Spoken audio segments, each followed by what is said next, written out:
بسم الله الرحمن الرحيم عن عياض بن حمار رضي الله تعالى عنه قال قال رسول الله صلى الله تعالى عليه وسلم من وجد لقطة فليشهد ذا عدل أو ذوي عدل ولا يكتم ولا يغيب فإن وجد صاحبها فليردها عليه. الحدیث رواہ ابو داود۔ نبی کریم صلی اللہ علیہ وسلم نے ارشاد فرمایا، جسے کوئی گری پڑی چیز ملے تو اسے چاہیے کہ ایک یا دو عادل گواہ بنا لے اور اسے چھپائے نہیں اور نہ ہی اسے غائب کرے، پھر اگر اس کا مالک اس کو مل جائے تو وہ چیز اسے لوٹا دے۔ دوستو، کل ہم نے بات کی تھی کہ اگر کسی کو کوئی بھٹکا ہوا جانور مل جائے، اکیلا ہو اور اس کے ضائع ہونے کا اندیشہ ہو، تو اس کو چاہیے وہ اسے اپنے پاس سنبھال لے اور اس کے مالک کو تلاش کر کے اسے دے دے۔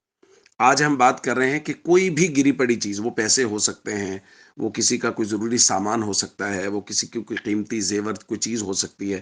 اگر کسی کو کوئی ایسی گری پڑی چیز مل جائے تو نبی پاک صلی اللہ علیہ وسلم فرما رہے ہیں کہ وہ ایک دو آدمیوں کو گواہ بنا لے جس کو وہ چیز ملی ہے۔ ظاہر ہے اس کی ایک وجہ بہت واضح ہے کہ انسان جب چیز اٹھا رہا ہے تو شیطان بعد میں اس کے دل میں یہ خیال ڈال سکتا ہے کہ کوئی بات نہیں، تم اس کو استعمال کر لو۔ جب ایک دو لوگوں کو بتایا ہوگا کہ دیکھو یار یہ چیز مجھے بازار سے یا فلاں جگہ سے ملی ہے، تو وہ دو لوگ گواہ بن جائیں گے اور بعد میں وہ بتائیں گے کہ بھائی یہ چیز تو اس کی نہیں ہے، تو شیطان کو کوئی راستہ نہیں ملے گا۔ تو اس لیے کہا گیا کہ دو لوگوں کو گواہ بنا لیا جائے اور اس کے بعد اس کے مالک کو تلاش کیا جائے۔ اگر اس کا مالک آ جائے، جیسا کہ ہم نے کل بات کی تھی، تو اس کو وہ چیز واپس کر دی جائے، اس کو لوٹائی جائے، اس کے لیے تشہیر کی جائے، اعلان کروایا جائے۔ اور اگر اس کا مالک نہیں ملتا تو پھر اس کو صدقہ کر دیا جائے، جیسا کہ کل بھی اس کی بات کی تھی۔ یہاں ایک چھوٹی سی بات ہے، اس کو سمجھ لیجئے۔ ایک روایت میں نبی کریم صلی اللہ علیہ وسلم سے حضرت جابر کی روایت ہے، وہ فرماتا ہے رخص لنا رسول اللہ صلی اللہ علیہ وسلم فی العصا والصوت والحبل واشباہی،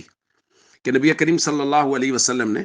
ہمیں، کوئی لاٹھی کسی کی گر گئی ہے، کوئی ہلکا سا کوڑا گر گیا ہے، کسی کی کوئی لکڑی ایک آدھ گر گئی ہے، یا اس کی مثال، یعنی یہ وہ چیزیں ہیں جو ہم معاشرے میں قیمتی نہیں سمجھی جاتی، اس کے لیے لوگ ان کو تلاش نہیں کرتے پھرتے۔ تو اگر ایسی کوئی چیز کسی کی گر گئی ہے اور کسی آدمی کو مل گئی ہے تو وہ اس سے نفع اٹھا سکتا ہے۔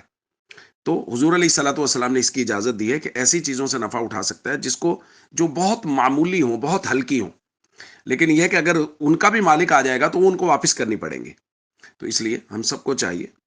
بازار سے کسی کو پیسے ملے ہیں، کوئی اور چیز ملی ہے، تو اس کے مالک نہ بن کے بیٹھ جائیں، یہ نہ سمجھیں یہ بس مال غنیمت ہے اس کو استعمال کر لیں۔ ہمارے ہاں کسی کو کوئی چیز گم ہو جائے، بلکہ ہمارے ہاں تو چیزیں خود ان کو اپنے پاس سنبھال لیتے ہیں لوگ اور بعد میں کہتے ہیں لاؤ جی ہمیں کوئی چیز کھلاؤ تبھی ہم تمہیں یہ چیز واپس دیں گے۔ تو اس طرح، یا کسی کو کوئی چیز گم جائے اور آپ کو مل جائے تو آپ اسے کہیں نہیں جی کچھ چیز کھلاؤ گے تو ہم تمہیں یہ واپس کریں گے، یہ شرط لگانا بھی شرعاً جائز نہیں ہے، بلکہ آپ کی ذمہ داری ہے کہ وہ چیز آپ مالک تک پہنچائیں، اور یقیناً اس کے بدلے میں اللہ کی طرف سے آپ کو بہت بڑے اجر کی یقین دہانی کرائی گئی ہے کہ وہاں سے بہت بڑا اجر ملے گا۔ تو ہمیں ان معاشرتی اسلامی اقدار کی پوری رعایت کرنی چاہیے۔